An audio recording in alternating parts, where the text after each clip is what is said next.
Hello student, welcome to the ninth lecture of chemical bond. My name is Ram Parmar और आज के lecture में हम लोग आयनिक बॉन्ड का सबसे इंपॉर्टेंट पार्ट डिस्कस करेंगे, दैट इज फजान्स रूल। ना अगर हम बात करें स्टूडेंट्स प्रीवियस 8 लेक्चर्स की, तो कंटिन्यूसली 8 लेक्चर से हम लोग सिर्फ आयनिक बॉन्ड पढ़ रहे हैं और प्रीवियस 3 लेक्चर्स की बात करें तो हम लोग सोल्यूबिलिटी ऑफ आयनिक कंपाउंड्स पढ़ रहे हैं। अगर हम बात करें सोल्यूबिलिटी की, तो हमने उसमें पढ़ा था लैटिस एनर्जी क्या होता है, उसको अफेक्ट करने वाले फैक्टर्स क्या थे, हाइड्रेशन एनर्जी क्या होता है, उसको अफेक्ट करने वाले फैक्टर्स क्या थे, डेल्टा जी से हम लोग कैसे फाइंड आउट करते हैं कि आयनिक कंपाउंड सॉल्युबल है या इनसॉल्युबल है। और last lecture, more specifically last lecture की बात करें तो वहां पे हमने पढ़ा था कि कौन कौन से आयनिक कंपाउंड सॉल्युबल है और उनकी सॉल्युबिलिटी का ऑर्डर क्या है। सॉल्युबिलिटी बच्चों थ्योरेटिकल कंसेप्ट है, मैंने वापस बोला, हम लोग ऑर्डर प्रेडिक्ट नहीं कर सकते, उसको एक्सप्लेन कर सकते हैं। तो अगर हम बात करें लास्ट लेक्चर के अंदर, तो बहुत सारे एक्सेप्शंस थे। सॉल्युबिलिटी का ऑर्डर जैसा आना चाहिए वैसा नहीं आता है। आप भी सोच रहे थे हाँ सर वो भी है, और मैंने वहां पे बोला था कि एक नेक्स्ट लेक्चर में हम लोग फजान्स रूल पढ़ेंगे जिसकी मदद से हम लोग एक्सप्लेन कर सकते हैं।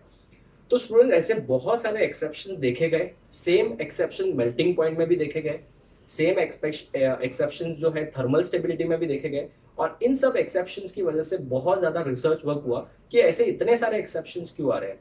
तो 1923 में, आई रिपीट 1923 में जो साइंटिस्ट थे, फिजिकल केमिस्ट्री के साइंटिस्ट थे जिनका नाम था फजान, उन्होंने बच्चों कुछ रूल्स दिए थे और उन्होंने इसको बहुत डिटेल में रिसर्च किया था। तो इसलिए हम लोग फजान्स रूल को यूज करते हैं इन सब का एक्सेप्शंस को समझने के लिए कि ऐसा होता क्यों है। तो फजान्स रूल बच्चों हमारे लिए बहुत ही ज्यादा इंपॉर्टेंट है और इसके ऊपर हर साल क्वेश्चन पूछे जाते हैं। दूसरी बात, अगर आप आयोनिक बॉन्ड की बात करोगे तो सबसे ज्यादा इंपॉर्टेंट दो टॉपिक्स हैं, एक है सोल्यूबिलिटी और एक है फजान्स रूल। ठीक है, तो अभी हम लोग student without wasting time will start with फजान्स rule. अभी ये फजान्स रूल है क्या? तो सबसे पहली बात तो ये, जो मैं स्टेटमेंट बोलने जा रहा हूं, प्लीज इसको बहुत ही ध्यान से सुनना। आई रिपीट, बहुत ध्यान से सुनना। सबसे पहला पॉइंट, कोई भी कोवैलेंट बॉन्ड 100% कोवैलेंट नहीं होते। कोई भी आयोनिक बॉन्ड 100% आयोनिक नहीं होता है। So what you mean to say? I mean to से कि अगर मेरे पास कोई कोवैलेंट बॉन्ड है ना, तो वो 100% कोवैलेंट नहीं होगा, उसके अंदर थोड़ा भले कम आयोनिक कैरेक्टर जरूर हो। और अगर मेरे पास में कोई आयोनिक बॉन्ड है तो वो 100% आयोनिक नहीं हो सकता, उसके अंदर थोड़ा कोवैलेंट कैरेक्टर जरूर होगा। यही बच्चों हमको बताया था किसने? फजान्स ने। तो स्टूडेंट्स बेसिकली फजान्स रूल जो है वो covalent character in an ionic bond के बारे में डिस्कशन करता है। I repeat, covalent character in an ionic bond. तो सबसे पहली बात जो सबसे इंपॉर्टेंट है, कोई भी बॉन्ड 100% आयोनिक नहीं होता है और 100% कोवैलेंट नहीं होता है, उसके अंदर थोड़ा या तो आयनिक कैरेक्टर होगा या फिर थोड़ा कोवैलेंट कैरेक्टर होगा ही होगा। और फजान्स रूल हम लोग किस लिए स्टडी करते हैं? To explain covalent character in an ionic bond. मतलब बॉन्ड तो आयोनिक है बट उसके अंदर कैरेक्टर कौन सा आ रहा है? कोवैलेंट। अभी कोवैलेंट कैरेक्टर आ रहा है राम सर, तो डेफिनेटली मेल्टिंग पॉइंट कम हो जाएगा। इस वजह से कोवैलेंट कैरेक्टर आएगा तो सर सोल्यूबिलिटी भी कम हो जाएगा, because covalent compound are not soluble. तो इस वजह से हम लोग कुछ एक्सपेक्ट करते हैं और आता कुछ और है। तो यही है इसका एक्सेप्शंस का रीजन, फजान्स रूल। तो फजान्स रूल को बहुत डिटेल में समझना इसलिए जरूरी है कि एक बार हम लोग फजान्स रूल को अच्छे से समझ लेंगे तो फिर एक्सेप्शंस को याद करने और उनको एक्सप्लेन करने के लिए हमारे लिए बहुत आसान हो जाएगा। तो सबसे पहले आज का गोल्डन स्टेटमेंट हम लोग लिख लेते हैं। No bond is purely covalent nor purely ionic। कोई भी बॉन्ड प्योरली कोवैलेंट भी नहीं हो सकता और प्योरली आयोनिक भी नहीं हो सकता। कोवैलेंट बॉन्ड जो होता है उसके अंदर थोड़ा ना थोड़ा तो कौन सा कैरेक्टर होगा? आयनिक कैरेक्टर होगा। हैज सम आयोनिक कैरेक्टर, भले वो कम हो लेकिन होगा जरूर। Has some ionic character. इसका सबसे best example, world's best example, ठीक है ना, H2 मॉलिक्यूल ना। H2 मॉलिक्यूल की अगर हम बात करें बच्चों, तो थ्योरेटिकली अगर देखने जाए तो इसके अंदर परसेंटेज आयनिक कैरेक्टर अगर मैं निकालने जाऊं ठीक है, कौन से फॉर्मूला से sir? 16 delta E N plus 3.5 delta E N का स्क्वायर, इस फॉर्मूला से निकालने जाओ तो डेल्टा ई एन कितना है बच्चों इसका? सर वो तो जीरो है, दोनों हाइड्रोजन सेम ही है, तो इसका परसेंटेज आयनिक कैरेक्टर कितना आएगा बच्चों? Zero. This is theoretically, but students real में जब हम लोग इसको चेक करते हैं तो ऐसा नहीं है, और इसका जो एग्जैक्ट वैल्यू है H2 मॉलिक्यूल के अंदर, तो मैंने अभी आपको बोला ना कोई भी बॉन्ड 100% आयोनिक नहीं हो सकता और 100% कोवैलेंट भी नहीं हो सकता, उसके अंदर थोड़ा ना थोड़ा तो क्या होगा आयोनिक या फिर कोवैलेंट कैरेक्टर होगा रिस्पेक्टिवली। तो अगर मैं बात करूं H2 मॉलिक्यूल की, तो H2 मॉलिक्यूल तो डेफिनेटली सबको पता है कि कोवैलेंट है, बट आपको बता दूं, इसको याद रखना है इंटरेस्ट स्टूडेंट्स, कैसे आता है वो नहीं, इसमें कोई फॉर्मूला नहीं है, ये थ्योरेटिकली नहीं प्रैक्टिकली ऑब्जर्व किया गया है। 98% इसके अंदर कोवैलेंट कैरेक्टर है और सिर्फ 2% आयनिक कैरेक्टर है। तो अगर मैं थ्योरेटिकली देखूं तो फॉर्मूला के हिसाब से तो आंसर जीरो आता है, but this is theoretical, but real में बच्चों मुझे बताओ कोई बॉन्ड पूरा का पूरा आयोनिक या कोई बॉन्ड पूरा का पूरा कोवैलेंट हो सकता है क्या? नहीं हो सकता। तो students do remember, even H2 molecule जो सबसे ज्यादा कोवैलेंट माना जा सकता है, उसके अंदर भी 98% कोवैलेंट कैरेक्टर है और 2% क्या है? आयोनिक कैरेक्टर है। तो स्टूडेंट्स मुझे था कोवैलेंट बॉन्ड के अंदर भी कुछ ना कुछ क्या कैरेक्टर होता है? आयोनिक कैरेक्टर होता है। सो सेम आयोनिक बॉन्ड के अंदर भी क्या होगा फिर? तो yes, very nice, ionic bond also has some dash covalent character, इसके अंदर भी थोड़ा ना थोड़ा क्या होगा बच्चों? कोवैलेंट कैरेक्टर होगा ही, और इसी के ऊपर तो पूरा लेक्चर ही है, इसको तो एग्जांपल की कोई जरूरत ही नहीं है। Now listen to me carefully, जब हम लोग कोवैलेंट बॉन्ड स्टार्ट करेंगे एक दो लेक्चर्स के बाद, तब हम लोग वहां पे डिटेल में पढ़ेंगे कि इसके अंदर आयनिक कैरेक्टर को कैसे कैलकुलेट किया जाता है, that is calculated with the help of dipole moment, जो बाद में पढ़ेंगे आराम से लेक्चर्स में। बट अगर मुझे आयोनिक बॉन्ड के अंदर कोवैलेंट कैरेक्टर कैलकुलेट करना है, मतलब क्वांटिटेटिवली नहीं क्वालिटेटिवली, तो मैं यूज करता हूं फजान्स रूल। तो basically why we study Fajans rule बच्चों? Fajans rule explains what? Why we study Fajans rule? Fajans rule explain covalent character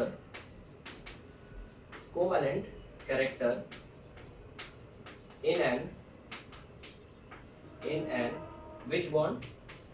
Ionic bond. तो why we study Fazan's rule? To explain dash, बोलो मेरे साथ, to explain covalent character in an ionic bond। तो अगर आपको किसी भी ionic bond के अंदर कोवैलेंट कैरेक्टर को एक्सप्लेन करना है तो आप क्या स्टडी करोगे? फजान्स रूल। तो सबसे पहला MCQ question, फजान्स rule explains covalent character in an ionic bond. Sir हमको ये जानना है कि ये कोवैलेंट कैरेक्टर आया कैसे? वो तो आयोनिक बॉन्ड था, इसने इलेक्ट्रॉन दिया, उसने इलेक्ट्रॉन ले लिया, फिर कैसे ये कोवैलेंट कैरेक्टर आ गया? पहले मुझे था कोवैलेंट कैरेक्टर में होता क्या है? सर उनके अंदर शेयरिंग में इलेक्ट्रॉन होते हैं कुछ, तो शेयरिंग वाले एरिया में कुछ क्या होने चाहिए बच्चों? इलेक्ट्रॉन होने चाहिए। तो हमारे अंदर कौन सा कैरेक्टर आएगा? कोवैलेंट कैरेक्टर आएगा। तो इसको मैं एक्सप्लेन कर रहा हूं, ध्यान से सुनना। अभी इमेजिन करो मेरे पास एक केस है, दिस इज केस 1, ध्यान देना, दिस इज केस 1। केस 1 के अंदर हमारे पास यहाँ पे एक कटायन है, दिस इज अ कटायन, ठीक है, and this is what? अनायन। अनायन generally मैंने बड़ा बना दिया थोड़ा, और अनायन जनरली बड़े होते भी है बेटा, पीरियोडिक टेबल में हमने डिस्कस किया था। सर ये आपने ऐसा क्या बनाया, ये सब व्हाइट व्हाइट व्हाइट पूरा? This is symmetrical electron cloud. ये क्या बच्चों? सिमेट्रिकल इलेक्ट्रॉन क्लाउड है। ये इलेक्ट्रॉन क्लाउड है और वो कौन से नेचर का है बच्चों? सिमेट्रिकल है, पूरा एक जैसा है। देखो आपको एक बात बता दूं, इन दोनों के बीच में जो डिस्टेंस है वो है infinite, so they are at dash distance, infinite distance from each other. तो मुझे एक बात बताओ, अगर इनफाइनाइट डिस्टेंस पे है तो इनके बीच में जो फोर्स ऑफ अट्रैक्शन होगा वो क्या होगा? ऑब्वियसली सर जीरो होगा। So they are at infinite distance, बराबर है ना? इनफाइनाइट डिस्टेंस है, this electron cloud is symmetrical, एकदम सिमेट्रिकल होगा, कोई प्रॉब्लम नहीं है। लेकिन अगर मैं बात करूं केस 2 में, now they are coming close to each other. Suppose मैं इस कटायन को इस अनायन की तरफ लेके जाता हूँ, दिस इज अ कटायन, बराबर, और इसको किसकी तरफ लेके गया? अनायन की तरफ। सो मुझे एक बात बताओ, ये कटायन जो है छोटा है, राइट, छोटा कटायन है, इसके ऊपर क्या है बच्चों? पॉजिटिव चार्ज है। तो मुझे ये बताओ जब ये कटायन को हम इस अनायन की तरफ लेके जाएंगे तो क्या आपको लगता है कि इस अनायन के अंदर जो नेगेटिव चार्ज का क्लाउड है, ये नेगेटिव चार्ज का क्लाउड है, राइट, ये नेगेटिव चार्ज का क्लाउड क्या इस कटायन की तरफ अट्रैक्ट नहीं होगा? सर डेफिनेटली अट्रैक्ट होना ही चाहिए। तो अगर वो डेफिनेटली अट्रैक्ट होगा बच्चों, तो क्या ये सिमेट्रिकल रह पाएगा? Obviously not. तो अगर ये सिमेट्रिकल नहीं रह पाएगा, सो डू यू थिंक ये कटायन इस इलेक्ट्रॉन क्लाउड को अपनी तरफ खींचना चाहेगा? यस। और डिपेंड करता है कि इसका ताकत कितना है। इसका ताकत जितना ज्यादा होगा वो इस इलेक्ट्रॉन क्लाउड को अपनी तरफ उतना ज्यादा खींचेगा। तो कैन वी से दैट ये इलेक्ट्रॉन क्लाउड जो हमको क्या लग रहा है अभी, सिमेट्रिकल लग रहा है, जो हमको क्या लग रहा है अभी, सिमेट्रिकल लग रहा है, क्या वो सिमेट्रिकल रह पाएगा? Obviously not. तो स्टूडेंट, ये जो कटायन है इस इलेक्ट्रॉन क्लाउड को अपनी तरफ खींचेगा और ये इलेक्ट्रॉन क्लाउड जो पहले सिमेट्रिकल हुआ करता था अभी ये अनसिमेट्रिकल हो जाएगा इस तरीके से। तो कैन वी से दैट इसके शेप में थोड़ा डिस्टॉर्शन आ गया, राइट? तो कैन वी से दैट ये जो इलेक्ट्रॉन क्लाउड है वो किसकी तरफ मूव हो रहा है? कटायन की तरफ। तो अगर कटायन की तरफ मूव हो रहा है तो आप बताओ क्या ये इलेक्ट्रॉन क्लाउड अभी सिमेट्रिकल है कि अनसिमेट्रिकल है? So now this is unsymmetrical electron cloud. तो मुझे बताओ यहाँ पे अनायन क्या हुआ है? अनायन का जो इलेक्ट्रॉन क्लाउड है वो क्या हो गया? डिस्टॉर्ट। डिस्टॉर्ट मतलब unsymmetrical, right? So this is distorted electron cloud. Distorted electron cloud. अभी मेरा एक सिंपल सवाल है आपको नहीं लगता है बच्चों ये वाला एरिया जो था वो दोनों में कॉमन था, इतना एरिया? अभी इस एरिया में आपको क्या दिख रहा है? यहाँ पे सर इलेक्ट्रॉन क्लाउड दिख रहा है। तो मुझे एक बात बताओ, अगर यहाँ पे इलेक्ट्रॉन क्लाउड आपको दिख रहा है तो कहने से शेयर्ड पोर्शन है ये, तो ये दोनों के लिए बेटा अगर हम बात करें ये एरिया तुम्हारा, ये एरिया हमारा, ठीक है ना? तो ये वाला पोर्शन कौन सा हो गया? दोनों के लिए हो गया। तो अगर इसमें इलेक्ट्रॉन नहीं दिख रहा है तो डेफिनेटली 100% आयोनिक हो जाएगा। बट अभी तो इसमें इलेक्ट्रॉन दिख रहे हैं यहाँ पे। सो अगर इसके अंदर इलेक्ट्रॉन देख रहे हैं तो कहने से ये शेयर्ड पोर्शन है।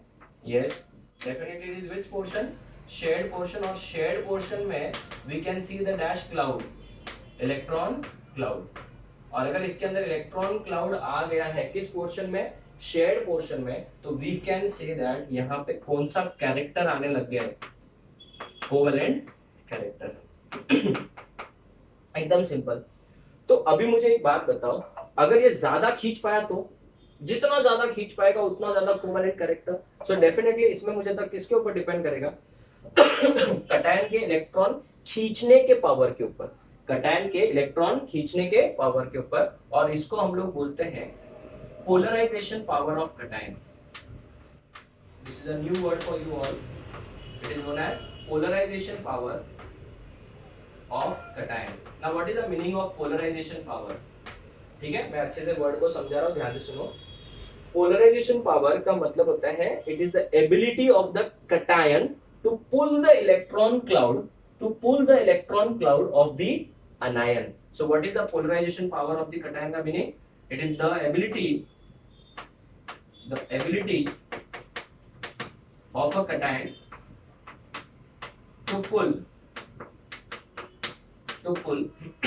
the electron cloud of anion towards itself. So it is the ability of a cation to pull the electron cloud towards itself. अभी मुझे एक सिंपल सा सवाल पूछना है। पोलराइजेशन पावर का बेसिक मीनिंग तो समझ गया, it is the ability of a cation to pull the electron cloud towards itself। आप मुझे बताओ ये जो पोलराइजेशन पावर होगा कटायन का वो किसके ऊपर डिपेंड करेगा? सर ऑब्वियसली चार्ज के ऊपर डिपेंड करेगा। अगर यहाँ पे चार्ज ज्यादा होगा तो सर इलेक्ट्रॉन खींचने की ताकत भी ज्यादा होगी। Definitely correct. तो वापस से मुझे बता polarisation power of the cation किसके ऊपर डिपेंड करता है? It depends on the charge. So polarisation power of the cation it depends upon two factors out of which the first one is charge on the cation. बराबर है? It depends on the charge on the cation ना definitely। दूसरा आप मुझे बता अगर ये cation छोटा होगा जैसे लिथियम है, बेरिलियम +2 है, तो मुझे एक बात बताओ उनका तो बेटा अट्रैक्शन पावर और ज्यादा होगा, क्यों? क्योंकि उनका तो साइज भी क्या है, छोटा है। तो साइज छोटा होगा तो यहाँ पे कम एरिया में ज्यादा चार्ज कॉन्सेंट्रेटेड है, तो अट्रैक्शन पावर भी क्या हो जाएगा, ज्यादा हो जाएगा। So it also depends upon dash size of the cation. So polarisation power, बच्चों please get used to this word because पूरे लेक्चर में हम लोग बार बार इस वर्ड को सुनने वाले हैं। What is the meaning of polarisation power of the cation? बोलो मेरे साथ, इट इज द एबिलिटी, ये मेरी ताकत है। समझो मैं कटायन हूं, तो मैं सामने वाला एनायन के इलेक्ट्रॉन को कितना अपनी तरफ खींच सकता हूं, कितना अपनी तरफ खींच सकता हूं, उसको बोलेंगे मेरा polarisation power.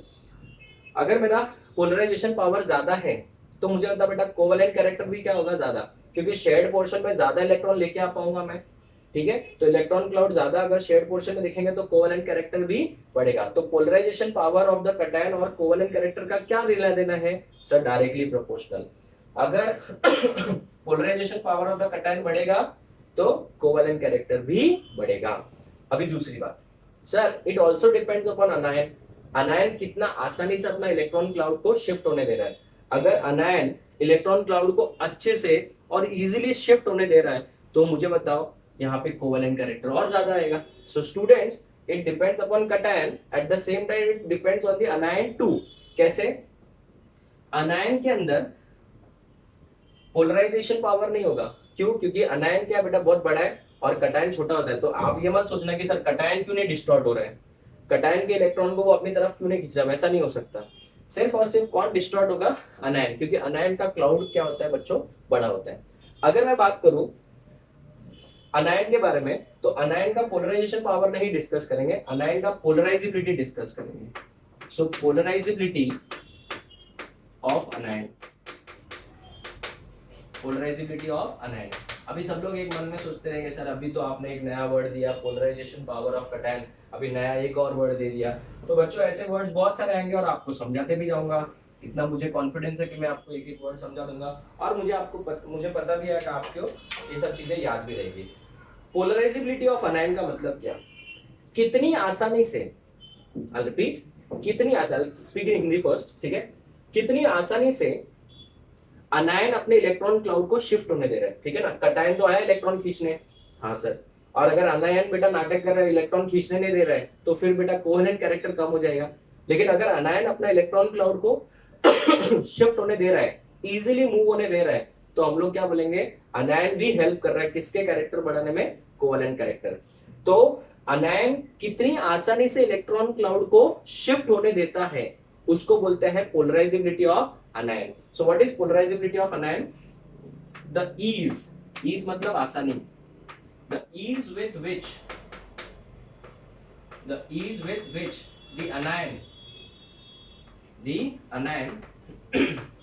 allows its electron cloud to get shifted or distorted. Distorted मतलब शिफ्टेड, बराबर है। आप मुझे बताओ अगर वो आसानी से इलेक्ट्रॉन क्लाउड को शिफ्ट होने देगा तो डेफिनेटली बच्चों कोवेलेंट कैरेक्टर भी ज्यादा होगा। तो मुझे बताओ polarisability of anion and covalent character are directly proportional, inversely proportional? Directly proportional, बराबर है। अगर पोलराइजेबिलिटी ऑफ अनायन बढ़ेगा तो कोवेलेंट कैरेक्टर भी बढ़ेगा। Polarization power of the cation increase होगा, polarization power of the cation increase होगा तो covalent character will also increase, correct. तो मुझे एक बात बता, कोवेलेंट कैरेक्टर कब बढ़ेगा? जब इसका इलेक्ट्रॉन खींचने का पावर ज्यादा होगा और इसको इलेक्ट्रॉन खींचने देने का पावर ज्यादा होगा, तो दोनों एक दूसरे की हेल्प कर रहे हैं, तो बेटा कोवेलेंट कैरेक्टर भी बढ़ते जाएगा। तो आप मुझे बता polarisation power of anion, polarisation power of cation तो हमने डिपेंड कर दिया किसके ऊपर? चार्ज और साइज के ऊपर। पोलराइजेबिलिटी ऑफ अनायन जो होगा वो किसके ऊपर डिपेंड करेगा? It also depends upon number 1 charge on the अनायन, it also depends upon the charge on the अनायन। अगर मैं बात करूं अनायन के ऊपर बहुत बड़ा चार्ज है, -3 का चार्ज है, P-3 है, अभी P-3 है तो उसके ऊपर तो बहुत इलेक्ट्रॉन है, इलेक्ट्रॉन का बेटा बहुत बड़ा क्लाउड है, भर के बड़े बड़े क्लाउड है, बारिश वाले क्लाउड है, तो बेटा उसको तो इलेक्ट्रॉन खींचना क्या हो जाएगा? आसान हो जाएगा, कटायन आएगा आराम से इलेक्ट्रॉन खींच लेगा। ठीक है, दूसरा it also depends upon the size of अनायन। अगर अनायन बेटा बहुत ही छोटा है, बहुत ही छोटा है, तो ये बेटा इलेक्ट्रॉन को खींचने देगा क्या? नहीं। क्यों? क्योंकि न्यूक्लियस क्या करेगा? इलेक्ट्रॉन को अपनी तरफ होल्ड करके रखेगा। तो इसके लिए बेटा F माइनस का पोलराइजेशन करना बहुत डिफिकल्ट है और I माइनस का पोलराइजेशन करना बहुत ही आसान है। तो मुझे it also depends upon what?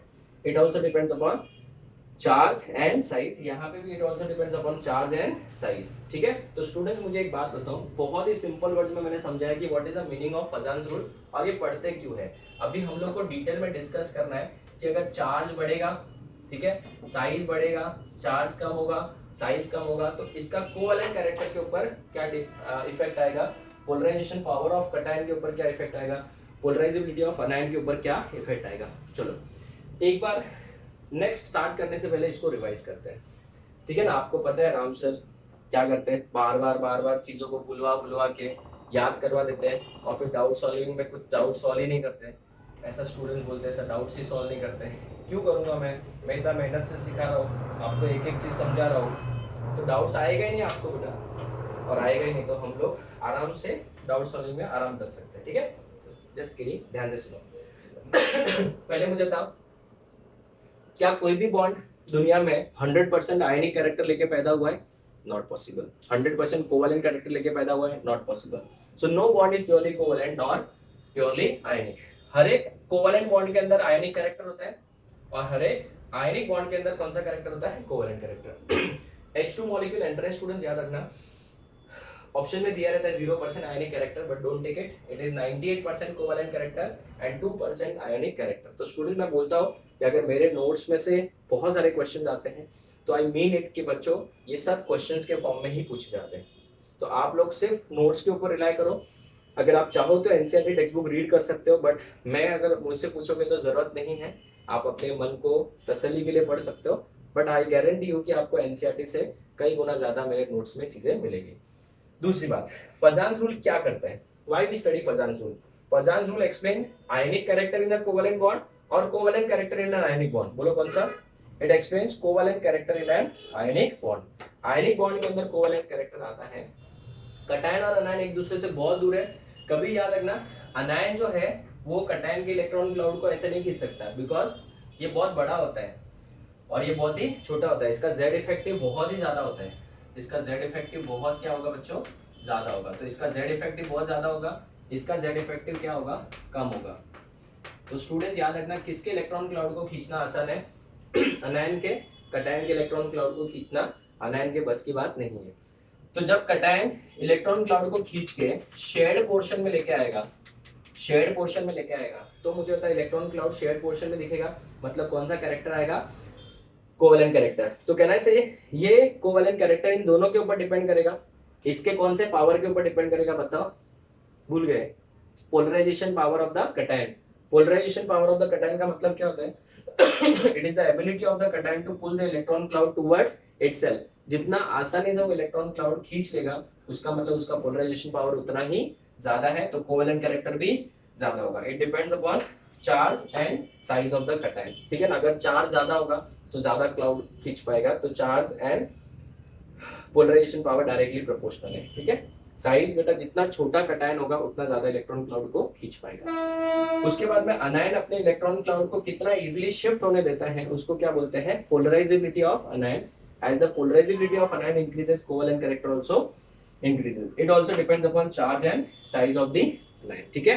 तो स्टूडेंट्स अभी हम लोग एक एक डिस्कस करेंगे, ध्यान से सुनो। How the chapter now, how the flow of the lecture is going to be, we are going to discuss polarisation power of cation.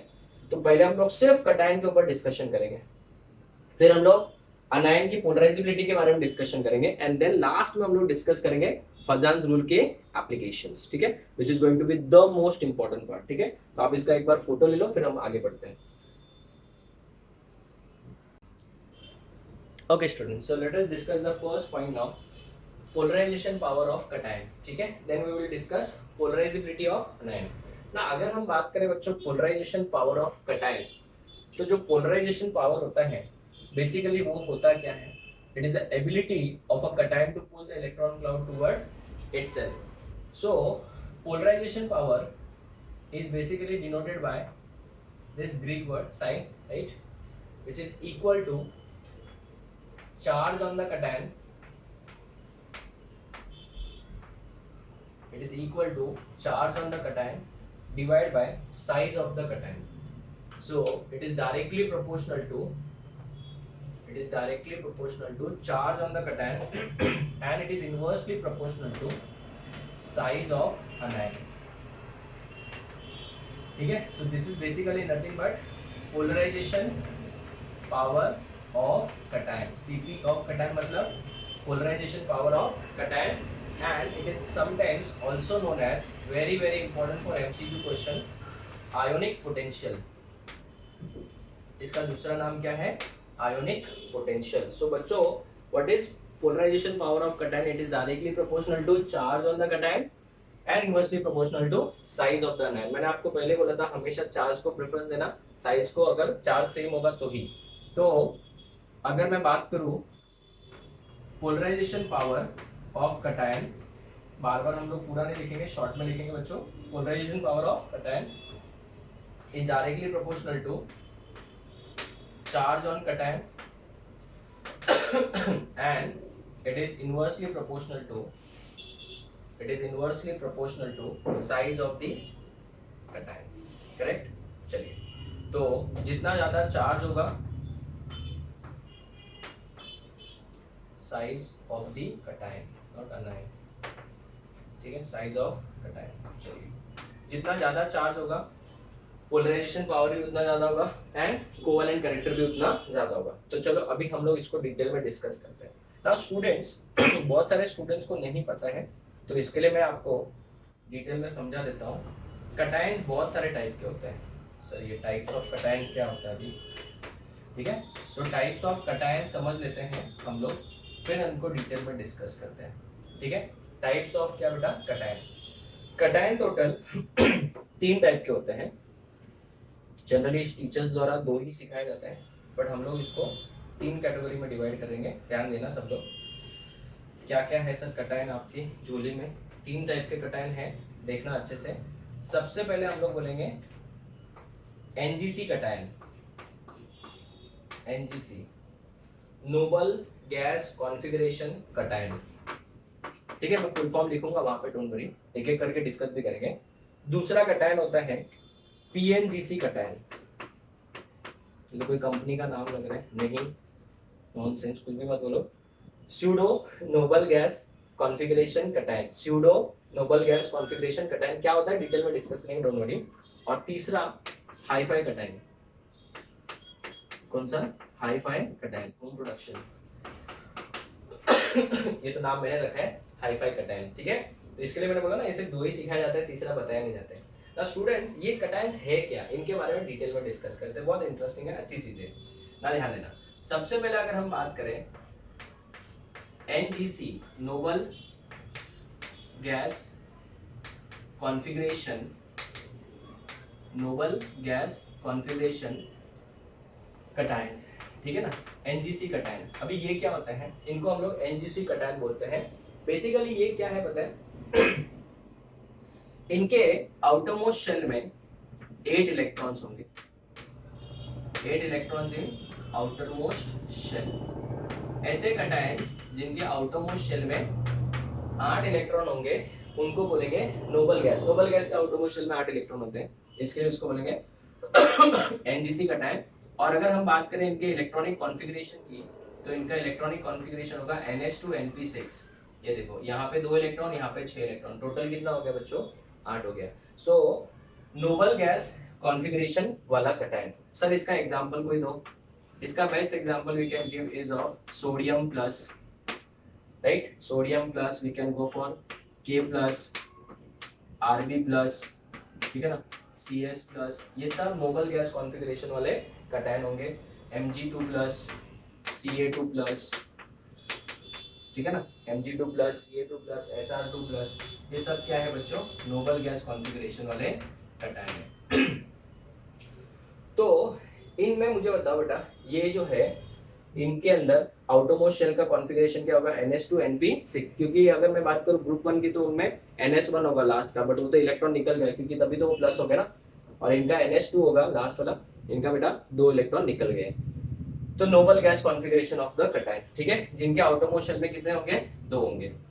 अगर हम बात करें दूसरा वाला this is very important, pseudo noble gas configuration, ठीक है ना, pseudo noble gas configuration cation ना। पीएनजीसी का मतलब क्या होता है, pseudo noble gas configuration, they will have 18 electrons in outermost shell.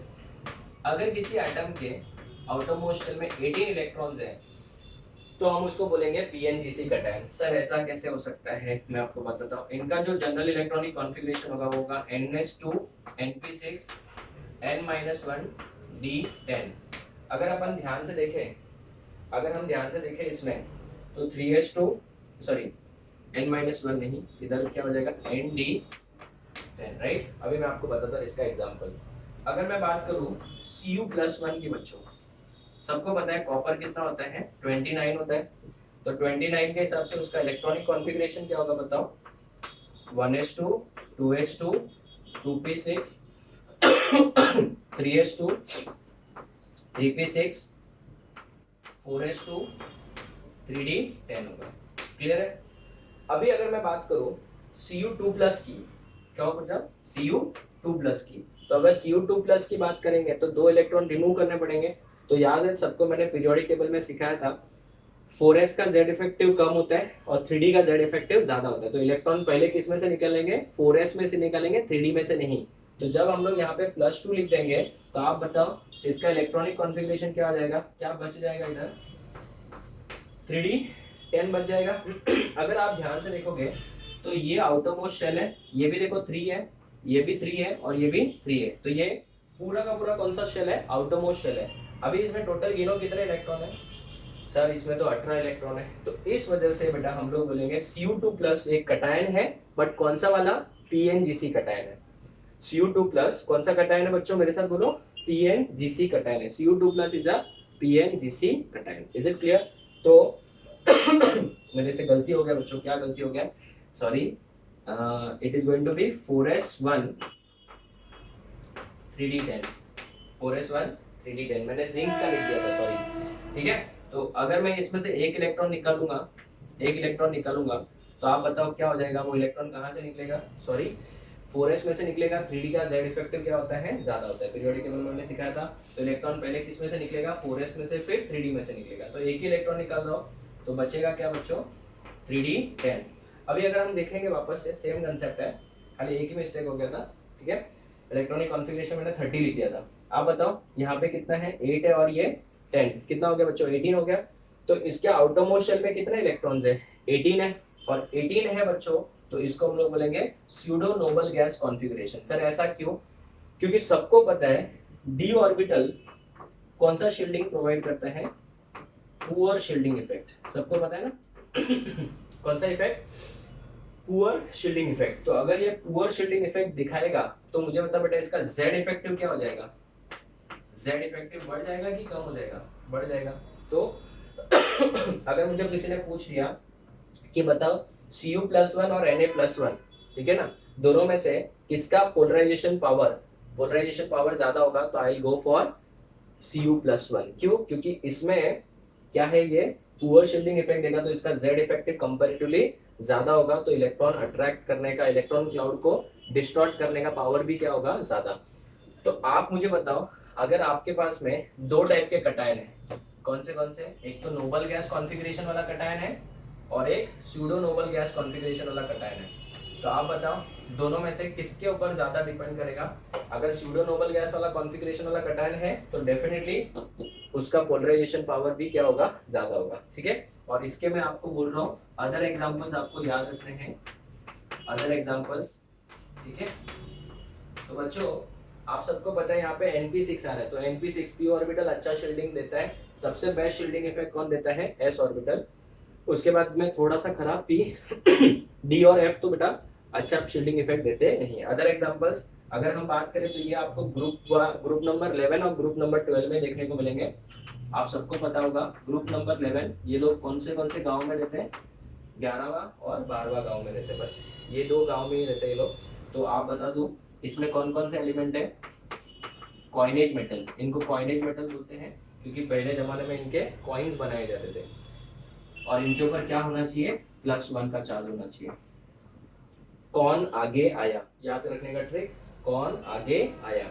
और यहाँ पे कौन है, जिंक होगा, जिनी कनाडा में होगा, जिनी कहाँ होगा बच्चों, कनाडा में होगा। तो इसका बेटा Zn2+, Cd2+ एंड Hg2+, ये बेटा सबके सब PNGC है, ये भी सबके सब PNGC है। अगर PNGC में कंपेयर करना है तो डेफिनेटली जिसका चार्ज ज्यादा होगा वो ज्यादा होगा बेटा। Cu+1 में और Zn2+ में मुझे बोलेगा तो ऑलवेज गो फॉर Zn2+। तो मैंने आपको कितने टाइप के कॉन्फ़िगरेशन बताए, दो, एक है नोबल गैस कॉन्फ़िगरेशन और एक है स्यूडो नोबल गैस कॉन्फ़िगरेशन। इसमें मुझे बताओ वापस इसका ज्यादा क्यों होता है, इसका ज्यादा होने का कारण है क्योंकि इसका आउटरमोस्ट शेल कौन सा है, डी है, और डी ऑर्बिटल बच्चों कौन सा शील्डिंग देता है, पुअर शील्डिंग। और पुअर शील्डिंग देगा तो न्यूक्लियस जो है आउटरमोस्ट शेल के अंदर जो भी बाहर इलेक्ट्रॉन होंगे उनको ज्यादा खींचेगा, और ज्यादा खींचेगा मतलब उसका पोलराइजेशन पावर क्या हो जाएगा, बढ़ जाएगा। तो पीएनजीसी और एनजीसी में से ज्यादा पोलराइजेशन पावर किसका होता है, एनजीसी का।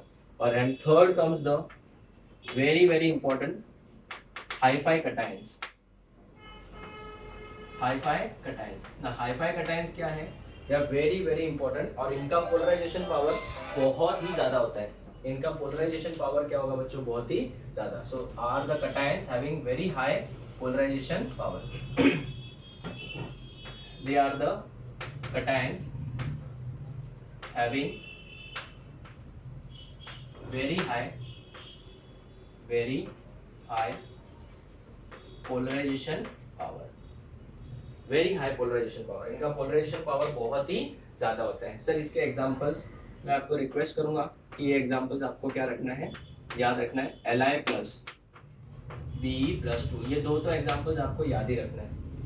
और 3 एग्जांपल्स और हैं, Helium+1, Pb+2 एंड Bismuth+3, ये 3। तो टोटल कितने हो गए, हाई-फाई कटायन 5 हो गए। सर इसमें ऐसा क्यों कि ये लोग जो है ये हाई-फाई कटायन बोले जाते हैं, इनका पोलराइजेशन पावर बहुत ज्यादा होता है।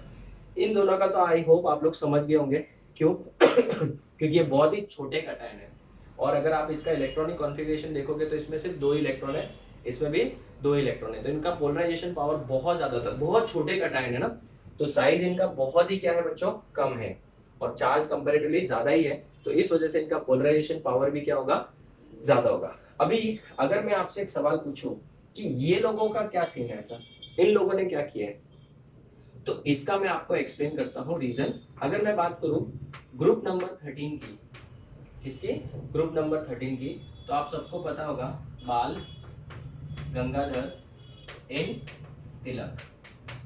ठीक है, मैं एक का एक्सप्लेन करता हूँ, बाकी सबका भी वैसे ही है।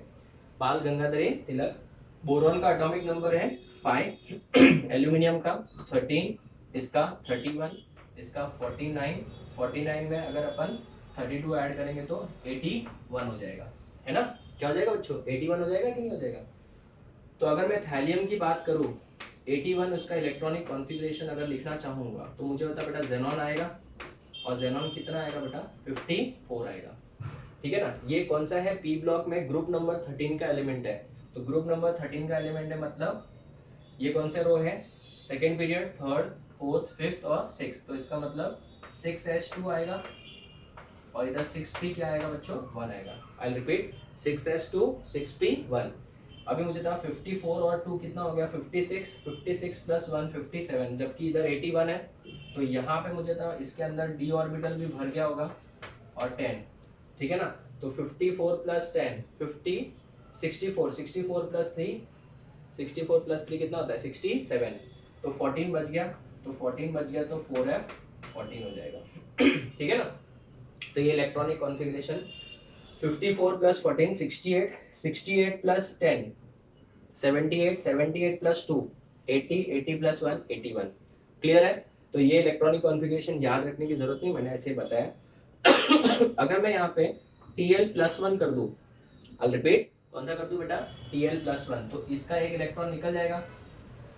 और अगर इसका एक इलेक्ट्रॉन निकल जाएगा तो मुझे ये बताओ, ध्यान से देखना, अभी यहाँ पे मुझे बताओ बेटा, ये जो है कौन सा ऑर्बिटल है, f ऑर्बिटल है, सबसे गंदा shielding effect. So can we say that यहाँ पे poorest dash effect, shielding effect. और ये बेटा आपको पता है ये भी कौन सा शील्डिंग इफेक्ट देता है, पुअर शील्डिंग इफेक्ट, बराबर है। तो अगर इसका पुअरेस्ट शील्डिंग इफेक्ट है और इसका पुअर शील्डिंग इफेक्ट है तो कहना है पीएनजीसी से तो बेटा थोड़ा और खराब हो गया वो तो, इससे बेटर तो पीएनजीसी था, क्योंकि इसमें तो सिर्फ डी ही था, उसमें तो एफ भी आ गया।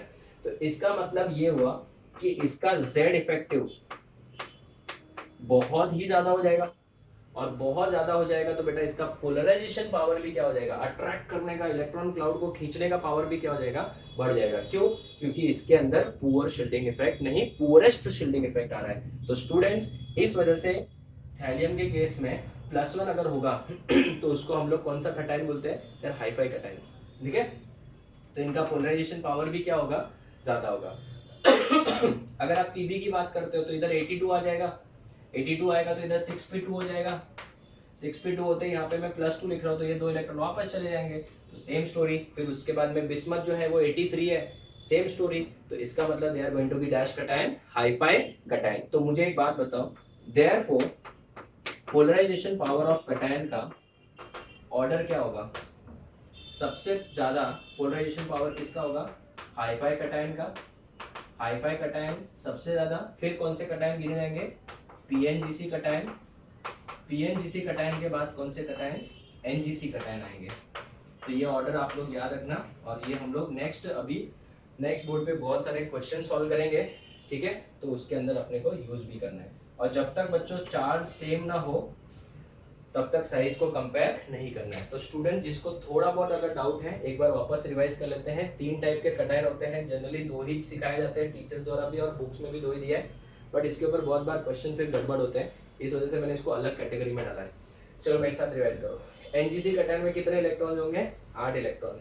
पीएनजीसी में 18 electron in the outermost shell. Hi fi cation में ऐसा कुछ नहीं कि 18 है 32 है, ऐसा कुछ नहीं है। यहाँ पे इतना याद रखना है कि ये 5 जो है इनको बेटा हम लोग क्या बोलेंगे, हाईफाई कटायन। और उसका रीजन भी बताया, क्योंकि इसमें पुअर शील्डिंग इफेक्ट है, यहाँ पे पुअरेस्ट और पुअर दोनों है, तो डेफिनेटली इसका जेड इफेक्टिव बहुत ज्यादा बढ़ जाएगा, और बहुत ज्यादा बढ़ जाएगा तो पोलराइजेशन पावर बढ़ेगा, कोवेलेंट कैरेक्टर भी बढ़ जाएगा, ठीक है। तो ये वाला आपको याद रखना है, हाईफाई कटायन का पोलराइजेशन पावर सबसे ज्यादा, फिर पीएनजीसी और फिर एनजीसी का सबसे कम। अभी मैं इन तीनों को यूज करके थोड़े क्वेश्चन सॉल्व कराऊंगा, आप इसका फोटो लो, फिर हम आगे बढ़ते हैं। Okay students, so let us solve this question and applying all the 3 types of cation का concept, ठीक है, इसको solve करना है। Question है, arrange the following cations in the increasing order of polarization power. First, Li plus, Na plus, K plus, Rb plus and Cs plus. Again I am saying, जब तक charge same ना हो तब तक size को compare नहीं करना है, ठीक है ना। अगर चार्ज सेम है तो ही साइज के हिसाब से जाना है। अगर यहाँ पे देखो तो चार्ज सबका सेम है, अगर चार्ज सबका सेम है तो will go for the size. सबसे छोटा साइज किसका है, Li प्लस का है, तो Li प्लस का अगर साइज सबसे छोटा है तो इसका पोलराइजेशन पावर भी सबसे ज्यादा होगा, because polarisation power is inversely proportional to size, ठीक है। चलिए, फर्स्ट का आंसर क्या आ जाएगा, ये हो जाएगा कि नहीं। अभी सेकंड से आप लोग अटेम्प्ट करिएगा, मैं क्वेश्चन लिख रहा हूँ, ठीक है। बेरिलियम, और वैसे तो बच्चों ये हाईफाई कटायन था ही, Mg2 plus, Ca2 plus, Sr2 plus, Ba plus 2। Next Na plus, आप लोग अटेम्प्ट करिए, Al plus 3, D, Li plus, Be plus 2, E, Be plus 2, Al plus 3।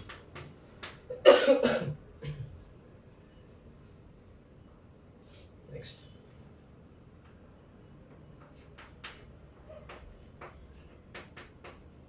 Mg2 plus, Ni plus,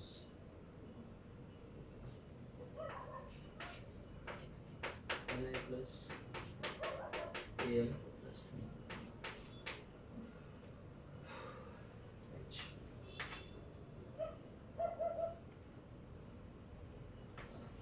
Na plus Mg2 plus Li plus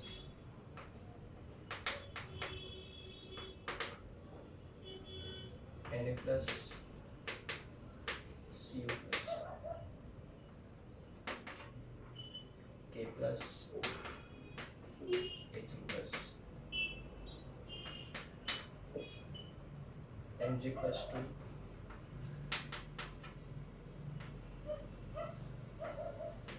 Zn।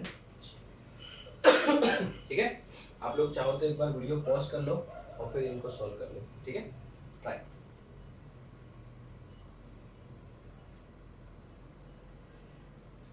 चलिए, अगर हम बात करें तो students यहाँ पे सिर्फ ये वाला जो है इसको याद रखना। ठीक है, इसमें आप लोगों ने टिक किया ये होगा ये, बट इसका आंसर है बच्चों ये। आई वुड से इसको याद रखना, और इसका रीजन है जब एक्सपेरिमेंटली चेक किया गया, एक्सपेरिमेंटली इसका Be2 प्लस का चार्ज अपॉन साइज, खाली चार्ज तो नहीं देखना है, साइज भी देखना है बेटा, तो ये एक ऐसा बॉर्डर लाइन पे आता है।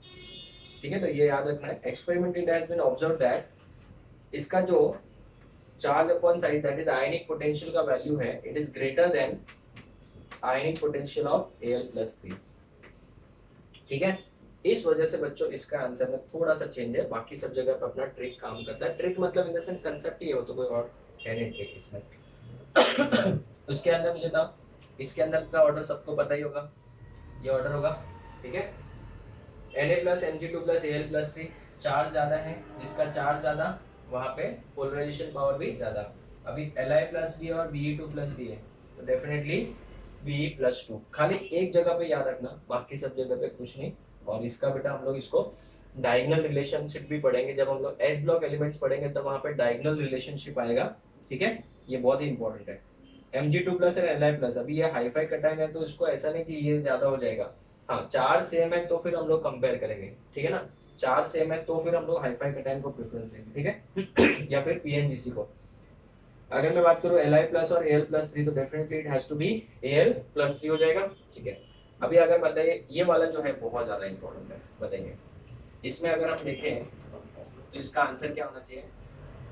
Na+ और Li+ में तो मुझे मालूम है कि Li+ का ज्यादा होता है, बराबर है, बट Mg2 प्लस का और क्या रिलेशन है, तो Mg2 प्लस वाला भी हमने किया है। देखो Mg2 प्लस और Li में तो डेफिनेटली Mg2 प्लस, और हमको तो बेटा चार्ज के हिसाब से जाना है, चार्ज सेम होगा तो हम लोग को PNGC NGC and hi fi cation का कंसेप्ट लगेगा। तो बताओ Mg2 प्लस का ज्यादा, फिर Li+ और लास्ट में कौन आएगा, Na+।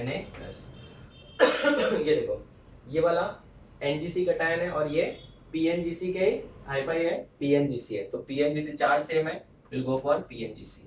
ये देखो ये NGC है और ये PNGC है, क्यों आगे आया याद है, Mg2 प्लस जिन्हें कनाडा होगा तो definitely it is going to be this.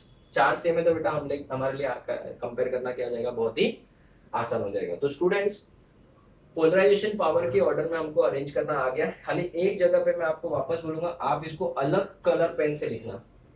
ठीक है ना, अलग कलर पेन से लिखना, और ये हमको आगे बहुत जगह पे काम आने वाला है, कहीं विकेट ना लेके चला जाए। ठीक है, तो ये हो गया बच्चों क्या, question based on what, polarisation power of cation.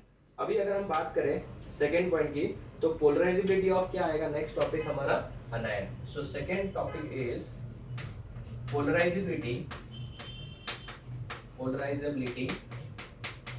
Of क्या आएगा बच्चों, अनायन, है ना। तो पोलराइजेबिलिटी ऑफ अनायन के ऊपर कैसे डिपेंड करेगा, it is the ease with which the anion allows the electron cloud to get shifted और डिस्टॉर्टेड, है ना। तो मुझे एक बात बताओ, पोलराइजेबिलिटी जो है वो किसको डायरेक्टली प्रोपोर्शनल होगा, polarisability of anion is directly proportional to charge of the anion. अगर चार्ज ज्यादा होगा तो बच्चों इलेक्ट्रॉन क्लाउड भी ज्यादा होगा, इलेक्ट्रॉन क्लाउड ज्यादा होगा तो डिस्टॉर्ट भी क्या होगा, ज्यादा। और यहाँ पे एक इंपॉर्टेंट चीज है, इसको भी कलर पेन से लिखना, polarisability of anion is directly proportional to size. यहाँ पे अगर हम बात करें तो इनवर्सली प्रोपोर्शनल टू साइज था, यहाँ पे directly proportional to size of the क्या है बच्चों, अनायन है। क्यों? जब साइज ऑफ द अनायन बढ़ेगा तो इलेक्ट्रॉन क्लाउड बहुत न्यूक्लियस से दूर रहेगा, तो इलेक्ट्रॉन क्लाउड न्यूक्लियस से दूर रहेगा तो उसको पोलराइज करना क्या हो जाएगा, आसान हो जाएगा। सो डू रिमेंबर, चार्ज को डायरेक्टली प्रोपोर्शनल है और साइज को भी डायरेक्टली प्रोपोर्शनल है। यहाँ पे पोलराइजेबिलिटी की बात होगी, पोलराइजेशन पावर की बात करेंगे तो चार्ज को डायरेक्टली प्रोपोर्शनल है, बट साइज को क्या है, वो इनवर्सली प्रोपोर्शनल हो जाएगा। Is it clear? So this is very very important. Charge को भी डायरेक्टली प्रोपोर्शनल, साइज को भी डायरेक्टली प्रोपोर्शनल। तो मुझे था साइज बढ़ेगा तो पोलराइजेबिलिटी ऑफ अनायन बढ़ेगा, चार्ज बढ़ेगा तो भी पोलराइजेबिलिटी ऑफ अनायन बढ़ेगा। अगर चार्ज सेम है तो ही हम लोग साइज को देखेंगे, वरना हमेशा पहले किसकी मदद से करेंगे, चार्ज से। तो क्वेश्चन है arrange the following in increasing order of polarizability of क्या, anion, increasing order of polarizability of anion। ठीक है, फर्स्ट वन बहुत आसान, fluorine, chlorine, bromine and iodine. पहले मुझे था बेटा सबका चार्ज क्या है, सेम है सर, चार्ज सेम है तो will go for the size. सबसे बड़ा साइज किसका है सर, आयोडीन का। आयोडीन बहुत बड़ा है, आई माइनस आयोडाइड आयन बहुत बड़ा है, तो उसका इलेक्ट्रॉन क्लाउड को अट्रैक्ट करना भी बहुत ही क्या हो जाएगा, आसान हो जाएगा। तो पोलराइजेबिलिटी ऑफ अनायन में सबसे ज्यादा पोलराइजेशन किसका होगा, आई माइनस का। दूसरे की अगर बात करें, number 2 O-2, S-2, selenium -2, tellurium -2। तो मुझे आता बेटा चार्ज सबका सेम है चार्ज सबका सेम है तो will go for the size.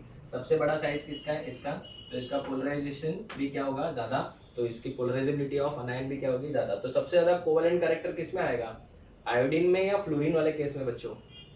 Yes, it is going to be iodine. सबसे ज्यादा पोलराइजेशन किसका हो रहा है, T-2 का ना, तो उसमें सबसे ज्यादा कोवेलेंट कैरेक्टर भी सबसे ज्यादा होगा।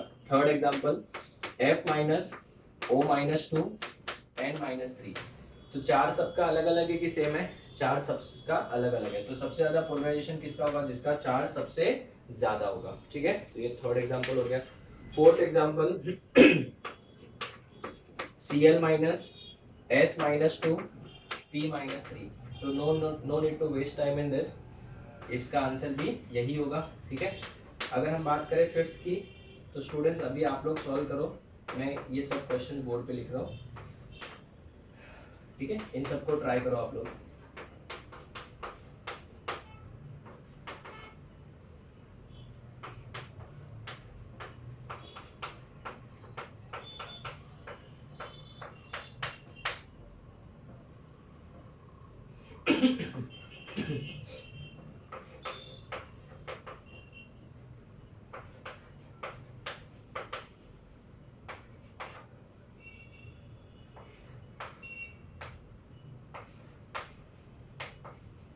ठीक है, वीडियो पॉज करके आप इसको सॉल्व करिए। चलिए, आई होप सबका हो गया होगा आंसर्स। आप मुझे बता बेटा N-3 और P-3 है, क्या इन दोनों का चार्ज सेम है? यस, तो चार्ज सेम है तो will go for the size. किसका साइज बड़ा है, नाइट्रोजन के नीचे फास्फोरस आता है ना, नहीं पसंद ऐसे सब बिस्किट या फिर नाना पाटेकर, ऐश्वर्या सब बीमार, तो सबसे बड़ा कौन है इन दोनों में से, ये बड़ा है, तो इसका पोलराइजेशन भी क्या होगा, ज्यादा, तो पोलराइजेबिलिटी ऑफ अनायन क्या रहेगा, ज्यादा। तो कोवेलेंट कैरेक्टर ज्यादा किसमें होगा बच्चों, इसके केस में। अभी सर इसमें चार्ज सेम है तो बड़ा अनायन कौन है, बड़ा, सर वो कैसे पता चलेगा? अभी ऑब्वियसली इधर NO3 है तो 4 एटम्स है, यहाँ पे 3 ही एटम्स है, तो डेफिनेटली ये बड़ा अनायन है, तो इसका पोलराइजेशन पावर भी क्या होगा, ज्यादा। ठीक है ना, पोलराइजेबिलिटी ऑफ अनायन भी क्या होगा, इसका ज्यादा होगा, तो इसका पोलराइजेशन ज्यादा हो पाएगा। ठीक है ना, अगर हम बात करें इन चारों में, तो बेटा डेफिनेटली सबसे बड़ा ये है, चार्ज सेम है ना, पहले चार्ज को देखो, अगर चार्ज सेम है तो ही गो फॉर द साइज। यहाँ पे भी तो देखो हमने फिर साइज को क्यों देखा, बिकॉज चार्ज क्या था, सेम। अभी यहाँ पे देखो चार्ज सबका सेम है तो गो फॉर द साइज। सबसे बड़ा कौन है, ClO4, 5 एटम्स है, इसमें 4, इसमें 3, इसमें 2 ही एटम्स है, तो डेफिनेटली सबसे ज्यादा पोलराइजेबिलिटी इसका होगा। तो सबसे ज्यादा कोवेलेंट कैरेक्टर भी किसमें होगा, इसमें। अगर हम बात करें तो चार्ज क्या है, सेम है, यहाँ पे 4 एटम्स है और यहाँ पे 6 एटम्स है, तो डेफिनेटली पोलराइजेबिलिटी ज्यादा किसकी हो जाएगी, C2O4 ऑक्सलेट की। अभी इसकी बात करें ऑक्साइड और पेरोक्साइड, सुपर ऑक्साइड पता है ना सबको, रेडॉक्स में सिखाया था। अभी ये भी O2 है, ये भी O2 है। आप मुझे इसके ऊपर -1 का चार्ज है, इसके ऊपर -2 का चार्ज है, तो ज्यादा चार्ज कहाँ है, ज्यादा चार्ज इधर है। तो आपको एक चीज क्या क्लियरली होगी कि पोलराइजेबिलिटी ऑफ अनायन में कुछ ज्यादा टेंशन नहीं है। मेन प्रॉब्लम किसमें थी आपने देखा होगा, मैंने ये जल्दी से खत्म कर दिया, इसमें कोई प्रॉब्लम था ही नहीं। मेन प्रॉब्लम किसमें आता है, polarizability of polarisation power of cation. तो students do remember polarization power of cation जो है वो बहुत ज्यादा इंपॉर्टेंट है, और उसमें सॉरी 3 टाइप के कटायन याद रखना। पहला कौन सा, यस एनजीसी कटायन, दूसरा पीएनजीसी कटायन, और तीसरा हाईफाई कटायन। हाईफाई कटायन में 5 एग्जांपल याद रखना, बोलो कौन से Li plus, Pe+2, Tl+, Pb2+ and Bi+3। क्यों, क्योंकि उसमें पुअरेस्ट शील्डिंग इफेक्ट होता है, f ऑर्बिटल भी आ जाता है। एनजीसी में f ऑर्बिटल भी नहीं, d ऑर्बिटल में नहीं, पीएनजीसी में d ऑर्बिटल आ जाता है। तो d ऑर्बिटल आएगा तो पुअर शील्डिंग देगा, तो z इफेक्टिव बढ़ेगा, तो polarisation power of the cation भी बढ़ेगा।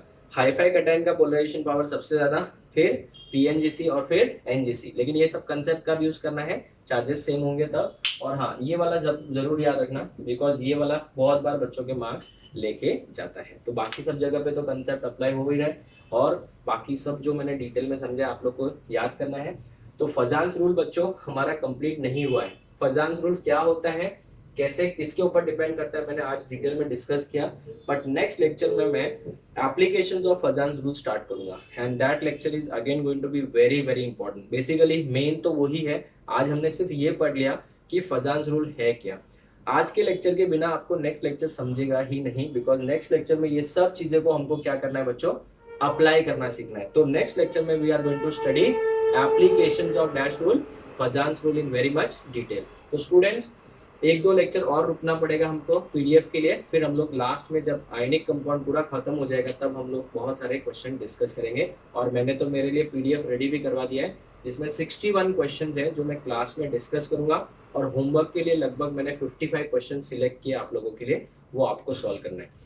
तो अभी तक मैंने आपको 4 पीडीएफ दिए थे, जिसमें लगभग 20 क्वेश्चन हो गए 20 और वो 61 क्वेश्चन जो मैं बनाया, मैं लेक्चर में डिस्कस करने वाला हूँ 80 और 50 क्वेश्चन आपके लिए, तो लगभग 130 क्वेश्चन तो हमारे ऐसे ही हो जाएंगे। फिर जैसे जैसे आगे चैप्टर पढ़ेगा और भी आपको पीडीएफ दूंगा मैं। तो स्टूडेंट्स आज का लेक्चर बहुत ज्यादा इंपॉर्टेंट है, क्योंकि नेक्स्ट लेक्चर जब मैं स्टार्ट करूंगा एप्लीकेशंस ऑफ फजान्स रूल, तो आपको ये सब चीजें पता होनी चाहिए। तो आप लोग प्लीज इसको नोटबुक में अच्छे से लिखिएगा विद प्रेजेंटेशन, एंड इसको अच्छे से रिवाइज करना, फिर आप नेक्स्ट लेक्चर देखना। So we'll meet in the next lecture with a detailed discussion about applications of Fazan's rule. Till then, thank you students, take care.